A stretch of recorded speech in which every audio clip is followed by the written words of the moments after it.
Hello friend, आप सभी का आपके अपने यूट्यूब चैनल ब्राइट बुद्धि में आप सभी का स्वागत है। तो हम आईएनएम की क्लास में आज रॉलेट एक्ट और चार्टर एक्ट और जलियांवाला बाग हत्याकांड के विषय में पढ़ेंगे। आज हम इसी के प्रश्नों को उत्तर को जानेंगे और समझेंगे। इससे पहले कि कई सारे इसमें से हमने कंप्लीट कर चुका हूं, इसमें कई वीडियो आ चुके हैं, तो आप जाकर के प्लेलिस्ट में आईएनएम भारतीय राष्ट्रीय आंदोलन के वीडियो को देख सकते हैं। बीपीएससी टीआरई 4.0 के लिए बहुत ही महत्वपूर्ण वीडियो है और ये क्लास 1 से 12 तक के वीडियो हैं। आप यहाँ से क्लास 8 से मतलब कि 1 से लेकर के 12 तक के सभी स्टूडेंट यहाँ से देख सकते हैं।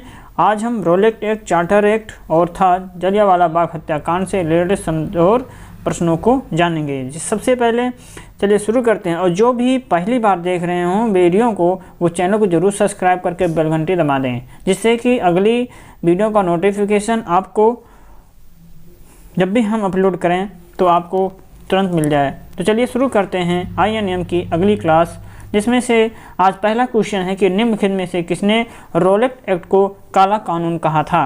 निम्नलिखित में से किसने रॉलेट एक्ट को काला कानून कहा था? तो बी एम के गांधी अर्थात महात्मा गांधी ने कहा था।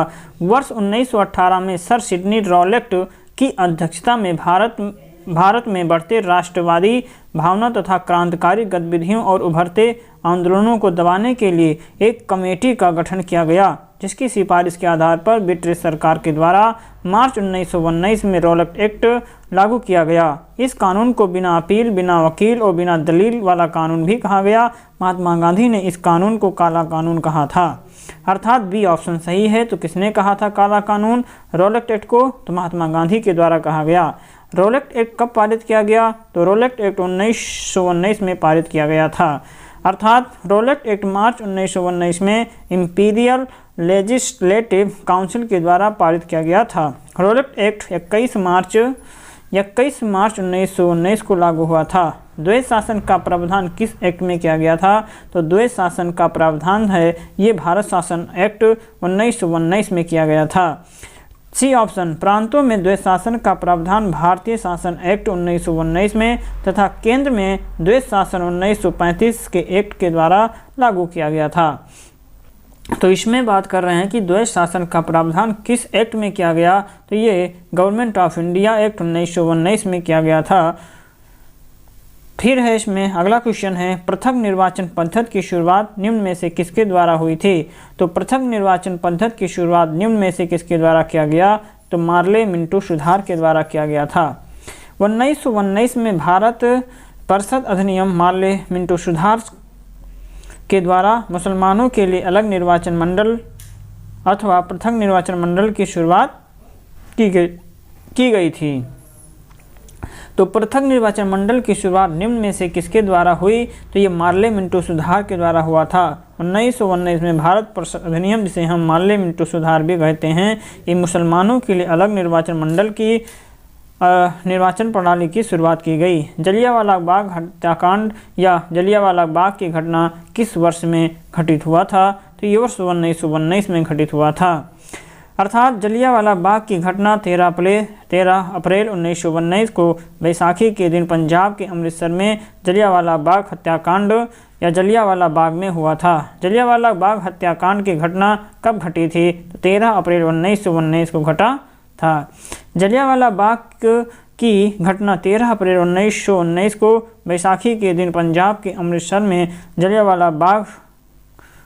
जलियांवाला बाग में हुई थी। निम्नलिखित में से सन 1919 में किस घटना की वजह से रविंद्रनाथ टैगोर ने अपनी नाइटहुड की उपाधि वापस लौटा दिया था? तो किसने लौटा दिया? मतलब कि रविंद्रनाथ टैगोर ने अपनी नाइटहुड की उपाधि वापस लौटा दिया था। तो कब? जलियांवाला बाग हत्याकांड में, अर्थात 7वें का सी सही है। 13 अप्रैल 1919 में हुए जलियांवाला बाग हत्याकांड के विरोध में रविंद्रनाथ टैगोर ने नाइटहुड सर की उपाधि ब्रिटिश सरकार को लौटा दिया। रविंद्रनाथ टैगोर ने सर की उपाधि को क्यों लौटा दिया था? जलियांवाला बाग हत्याकांड के विरोध में। 13 अप्रैल 1919 में हुए जलियांवाला बाग हत्याकांड के विरोध में रविंद्रनाथ टैगोर ने नाइटहुड अथवा सर की उपाधि ब्रिटिश सरकार को लौटा दी। जलियांवाला बाग कहाँ पर है? तो जलियांवाला बाग अमृतसर में है। जलियांवाला बाग अमृतसर के पंजाब के अमृतसर में स्थित है। किस अधिनियम के द्वारा अंग्रेजों ने घोषणा की कि भारत में अधिकारियों की नियुक्ति में राष्ट्रीयता और रंग के आधार पर भेदभाव नहीं होगा? किस अधिनियम के द्वारा अंग्रेजों ने घोषणा की कि भारत में अधिकारियों की नियुक्ति में राष्ट्रीयता और रंग के आधार पर भेदभाव नहीं होगा? तो किसके अंतर्गत? अर्थात ये 1833 का चार्टर अधिनियम के अंतर्गत। चार्टर अधिनियम 1933 में ये प्रावधान किया गया कि भारत में अधिकारियों की नियुक्ति में राष्ट्रीयता और रंग के आधार पर भेदभाव नहीं होगा, अर्थात जो व्यक्ति जिस पद के लिए योग्यता रखता है उसे बिना किसी भेदभाव की नियुक्ति प्रदान की जाएगी। ब्रिटिश सरकार में किस अधिनियम के द्वारा मुसलमानों को पृथक निर्वाचन का अधिकार दिया गया? मतलब कि ब्रिटिश भारत में किस अधिनियम के द्वारा मुसलमानों को पृथक निर्वाचन का अधिकार दिया गया? तो मार्ले मिंटो सुधार 1919 में ये अधिकार दे दिया गया। तो ब्रिटिश भारत में 1909 में 9 के अधिनियम के द्वारा मुसलमानों को पृथक निर्वाचन का अधिकार प्रदान किया गया था। किस अधिनियम के तहत भारत में हाई कमीशन पद की स्थापना हुई थी? किस अधिनियम के तहत भारत में हाई कमीशन पद की स्थापना हुई थी? 1892 का अधिनियम था या 1919 का या 1909 का अधिनियम या 1935 का? इसमें से सी ऑप्शन सही है, 1919 का। 1919 का अधिनियम मॉन्टेग्यू चेम्सफोर्ड के सुधार के द्वारा भारत सचिव के कार्यभार को कम करने के लिए हाई कमीशन की नियुक्ति की गई। 1919 में जब मॉन्टेग्यू चेम्सफोर्ड के अधिनियम पास हुआ था तब इंग्लैंड का प्रधानमंत्री कौन था? 1919 में जब मॉन्टेग्यू चेम्सफोर्ड अधिनियम पास हुआ तब इंग्लैंड का प्रधानमंत्री कौन था? तब इंग्लैंड के प्रधानमंत्री लॉर्ड जॉर्ज थे। 1919 में जब मॉन्टेग्यू चेम्सफोर्ड अधिनियम पास हुआ तब इंग्लैंड प्रधानमंत्री डेविड लॉयड जॉर्ज 1916 से 22 ईस्वी थे। किस साल रेगुलेटिंग एक्ट पारित किया गया था? ये 1773 ईस्वी में। लॉर्ड नॉर्थ के द्वारा प्रस्तुत गोपनीय समिति की रिपोर्ट पर रेगुलेटिंग एक्ट 1773 में पारित किया गया। तो निम्नलिखित में से या किस साल रेगुलेटिंग एक्ट पारित हुआ? तो 1773 में। लॉर्ड नॉर्थ के द्वारा प्रस्तुत गोपनीय समिति की रिपोर्ट पर रेगुलेटिंग एक्ट 1773 में पारित किया गया था। मॉन्टेग्यू चेम्सफोर्ड की रिपोर्ट इसमें से कौन सा सही है? सी, अर्थात भारतीय सरकार अधिनियम 1919 का आधार बनी थी। मॉन्टेग्यू चेम्सफोर्ड की रिपोर्ट भारत सरकार अधिनियम 1919 का आधार बना। तो मॉन्टेग्यू चेम्सफोर्ड की रिपोर्ट भारत सरकार अधिनियम 1919 का आधार बनी। 1906 में मिंटो में शिमला में मिले मुसलमानों के शिष्टमंडल ने प्रार्थना किया था। तो ये मुसलमानों के लिए पृथक निर्वाचन वर्ग। अक्टूबर 1906 को आगा खां के नेतृत्व में मुसलमानों का एक विशिष्ट मंडल तत्कालीन वायसराय लॉर्ड मिंटो से मिला तथा केंद्रीय, प्रांतीय व स्थानीय निकायों में निर्वाचन हेतु मुसलमानों के लिए विशिष्ट स्थिति की मांग की। नागरिक सेवाओं के लिए प्रतियोगी परीक्षा प्रणाली को सिद्धांततः स्वीकार किया गया। नागरिक सेवाओं के लिए प्रतियोगी परीक्षा प्रणाली की सिद्धांततः स्वीकार किया गया था। किस सन में स्वीकार किया गया? तो ये 1853 में स्वीकार किया गया। 1853 के चार्टर एक्ट के द्वारा प्रतियोगात्मक परीक्षाओं के आधार पर सरकारी सेवाओं में भर्ती को स्वीकार किया गया। निम्नलिखित में से किस अधिनियम के तहत लॉर्ड कॉर्नवालिस को अपनी काउंसिल के फैसलों को रद्द करने का अधिकार मिला था? अर्थात निम्नलिखित में से किस अधिनियम के तहत लॉर्ड कॉर्नवालिस को अपनी काउंसिल के फैसलों को रद्द करने का अधिकार मिला था? 18 का भी सही है, 1786 का एक्ट था। 1786 के अधिनियम के तहत लॉर्ड कॉर्नवालिस को अपनी काउंसिल के फैसले को रद्द करने का अधिकार मिला था। भारत सरकार अधिनियम 1935 में समाप्त की। तो भारत सरकार अधिनियम 1935 को समाप्त की क्या? तो बी नंबर सही है, प्रांतीय द्वैध शासन व्यवस्था। 20 नंबर सही है कि रेगुलेटिंग एक्ट के प्रावधानों के अंतर्गत बिहार के लिए प्रांतीय सभा की स्थापना हुई थी। रेगुलेटिंग एक्ट के प्रावधानों के अंतर्गत बिहार के लिए एक प्रांतीय सभा की स्थापना हुई 1774 ईस्वी में हुआ था।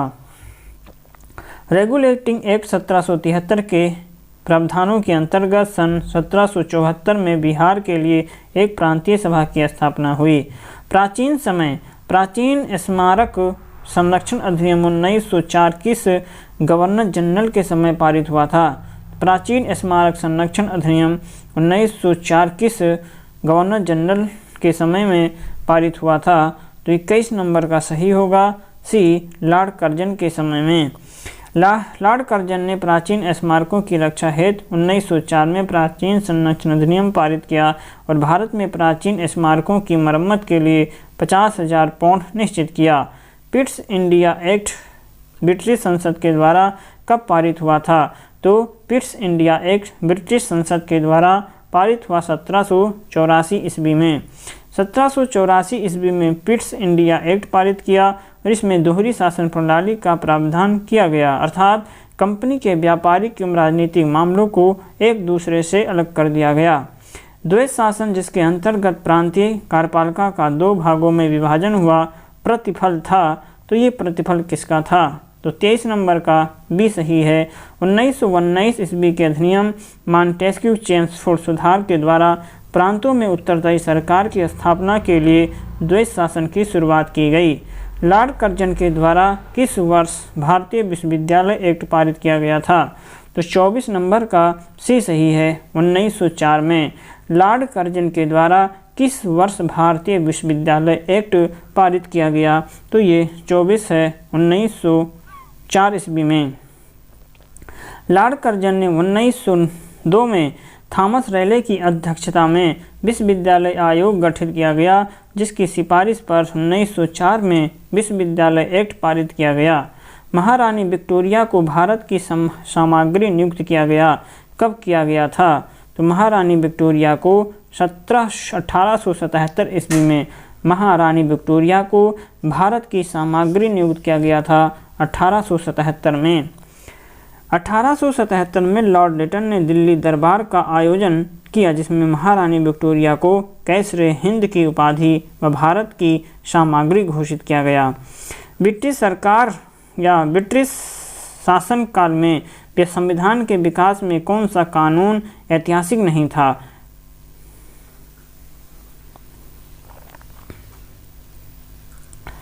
तो ब्रिटिश शासन काल में संविधान के विकास में कौन सा कानून ऐतिहासिक नहीं था? तो इसमें से कौन सा कानून जो है ऐतिहासिक नहीं था? तो हम इसमें डी ऑप्शन कह सकते हैं। इसमें था ये कि ब्रिटिश शासन काल में संविधान के विकास में regulating act 1773, charter act 1833, government of India act 1919, government of India act 1935 आदि कानूनों ने योगदान दिया था। तो अर्थात इसमें से कोई नहीं होगा, ये सभी ने योगदान दिया था विकास में। कौन सा एक कानून ऐतिहासिक नहीं था? तो ये सारे जो हैं सब क्या थे? ये कानून योगदान दिए थे। आगे है असहयोग आंदोलन या असहयोग अथवा खिलाफत आंदोलन के बारे में पढ़ेंगे। निम्नलिखित में से कौन एक सुमेलित नहीं है? चौरा चौरी कांड 1920, गांधी जी की दांडी यात्रा 1930, गांधी इरविन समझौता 1931 या पूना पैक्ट 1932। तो इसमें से पहला ही मैचिंग नहीं है, सुमेलित नहीं है। अर्थात चौरी चौरा जो कांड हुआ था ये 5 फरवरी 1922 ईस्वी को हुआ था। गांधी जी की दांडी यात्रा 12 मार्च 1930 से लेकर के 6 अप्रैल 1930 तक चला। गांधी इरविन समझौता जो 5 जून 1931 को, पूना पैक्ट जो है ये 24 सितंबर 1932 को हुआ था।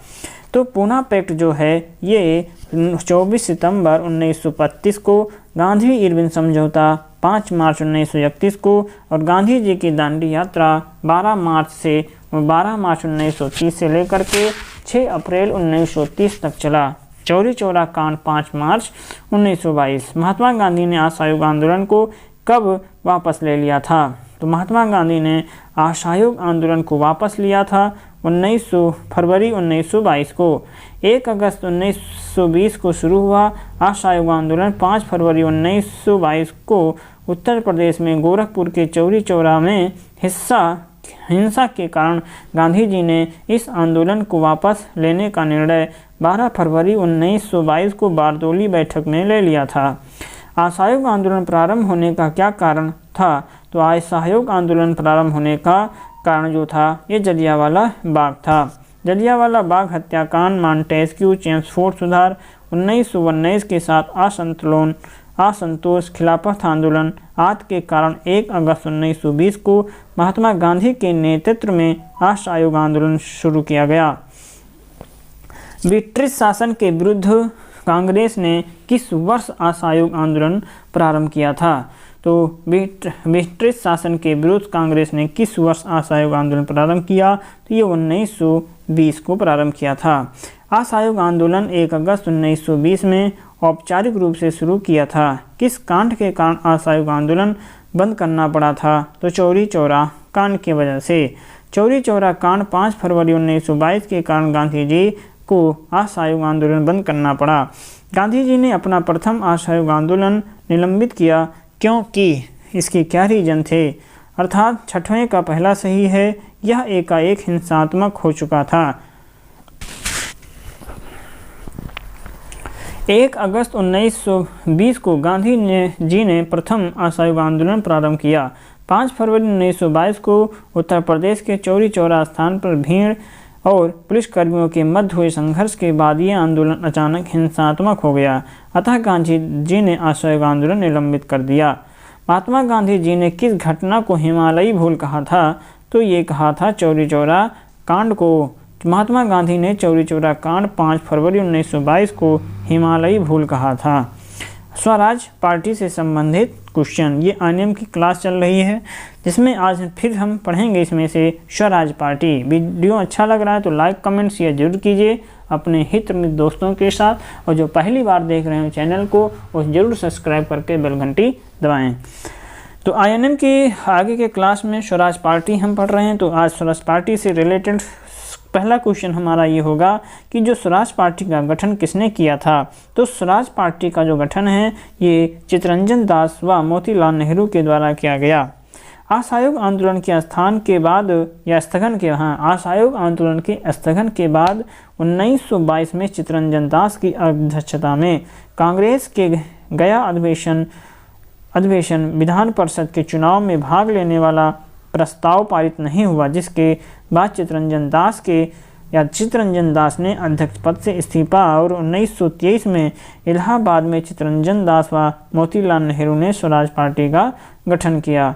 स्वराज पार्टी की स्थापना की गई थी तो ये 1923 में किया गया था। 1 जनवरी 1923 को देशबंधु चित्तरंजन दास 1 जनवरी 1923 को देशबंधु चित्तरंजन दास, मोतीलाल नेहरू, विट्ठल भाई पटेल ने इलाहाबाद में स्वराज पार्टी की स्थापना की, जिसके अध्यक्ष थे चित्तरंजन दास और मोतीलाल नेहरू को सचिव बनाया गया। कौन 1923 में बनी स्वराज पार्टी के संस्थापक नेता थे? तो मोतीलाल नेहरू थे। 1 जनवरी 1923 को देशबंधु चित्तरंजन दास, मोतीलाल नेहरू, विट्ठल भाई पटेल ने इलाहाबाद में स्वराज पार्टी की स्थापना की, जिसके अध्यक्ष चित्तरंजन दास और मोतीलाल नेहरू को सचिव बनाया गया है। स्वराज पार्टी का प्रथम सम्मेलन कहाँ पर हुआ था? तो स्वराज पार्टी का पहला सम्मेलन ये इलाहाबाद में हुआ। स्वराज पार्टी का गठन 1923 में CR दास और पंडित मोतीलाल नेहरू के द्वारा इलाहाबाद में की गई थी और इसका प्रथम सम्मेलन इलाहाबाद में हुआ था। निम्नलिखित में से कौन स्वराज दल से संबंधित नहीं थे? तो स्वराज दल से संबंधित नहीं थे श्री राजगोपालाचारी। स्वराज पार्टी का गठन 1923 में चित्तरंजन दास, मोतीलाल नेहरू ने आयंगर, विट्ठल भाई पटेल तथा हकीम अजमल आदि ने मिल करके किया था, लेकिन श्री राजगोपाल इससे संबंधित नहीं थे। आगे के क्लास में आईएनएम जो है महात्मा गांधी एवं उनके प्रारंभिक आंदोलनों के बारे में भी जानेंगे। वीडियो अच्छा लग रहा है तो लाइक कमेंट शेयर जरूर कीजिए। जो पहली बार देख रहे हो चैनल को सब्सक्राइब करके बेल घंटी जरूर दबाएं। चलिए आईएनएम के आज महात्मा गांधी एवं उनके रिलेटेड क्वेश्चनों को भी पढ़ते हैं। तो इसमें है सही सुमिलित करना है। चंपारण जो है, अहमदाबाद मिल हड़ताल, खेड़ा आंदोलन, असहयोग आंदोलन, ये कब हुआ था? तो जो चंपारण आंदोलन है ये अहमदाबाद खेड़ा असहयोग आंदोलन की शुरुआत कब किया गया था? तो चंपारण जो सत्याग्रह है, चंपारण सत्याग्रह ये किया गया था, चंपारण सत्याग्रह किया गया था 17 अप्रैल 1917 को। अहमदाबाद मिल हड़ताल जो है ये 15 मार्च 1918 को।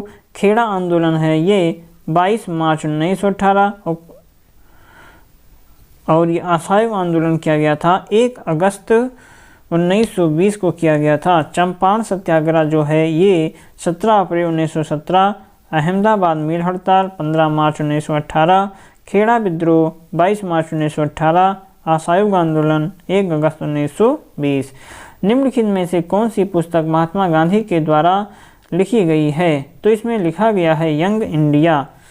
यंग इंडिया इन्हीं के द्वारा लिखी गई, अर्थात महात्मा गांधी के द्वारा लिखी गई बुक है young India, Hind Swaraj, India of my dreams, my experiment with truth है और हरिजन, ये महात्मा गांधी के द्वारा ही लिखा गया है।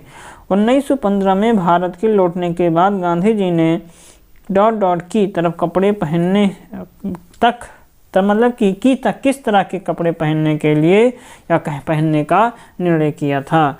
तो ये किया था काठियावाड़ी किसान।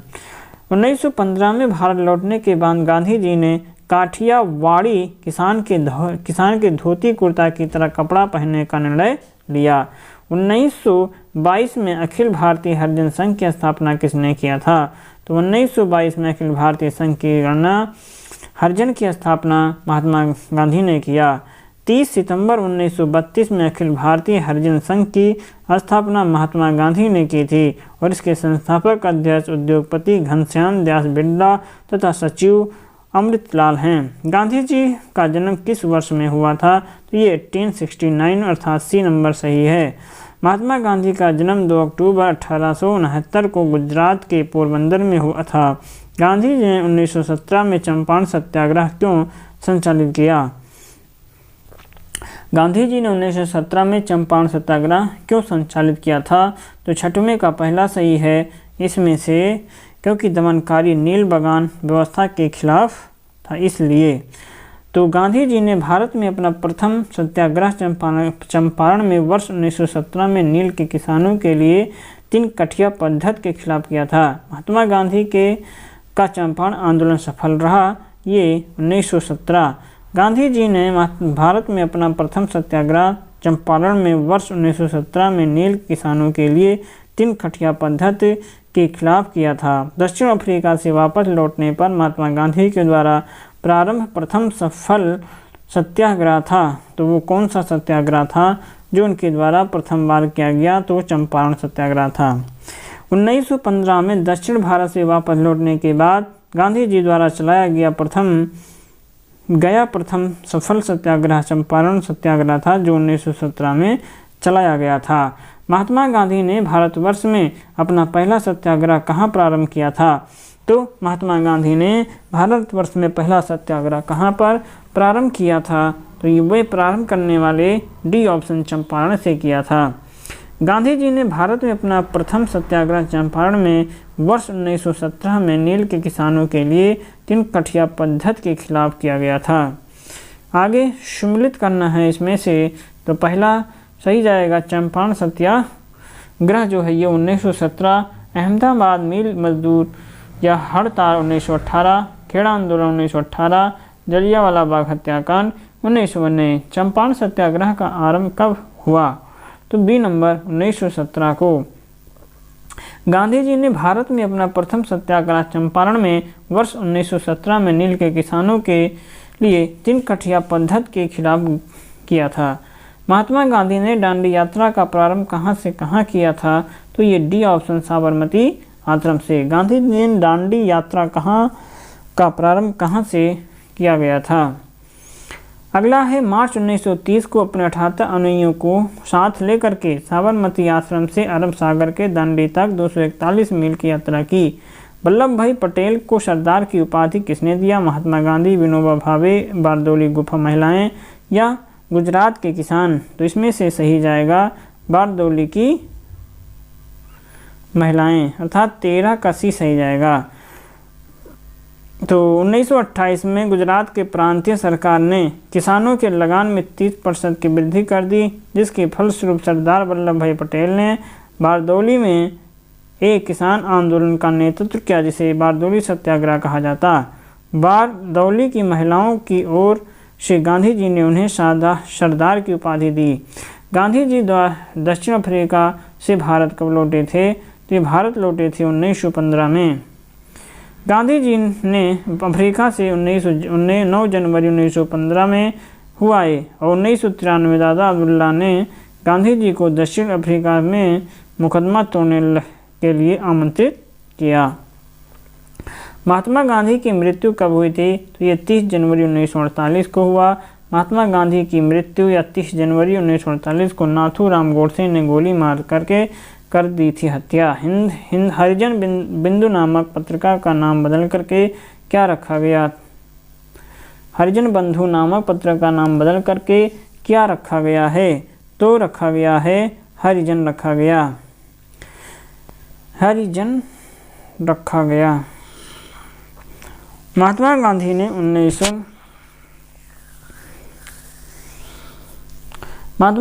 1919 में जन जीवन नामक पत्रिका की शुरुआत की। 1932 में इसका नाम बदल करके हरिजन बंधु कर दिया गया। हरिजन बंधु नामक पत्रिका का नाम बदल करके हरिजन रखा गया था। महात्मा गांधी को किसने सबसे पहले राष्ट्रपिता से संबोधित किया? महात्मा गांधी को किसने सबसे पहले राष्ट्रपिता के रूप में संबोधित किया था? तो उनका क्या नाम था? तो सुभाष चंद्र बोस थे।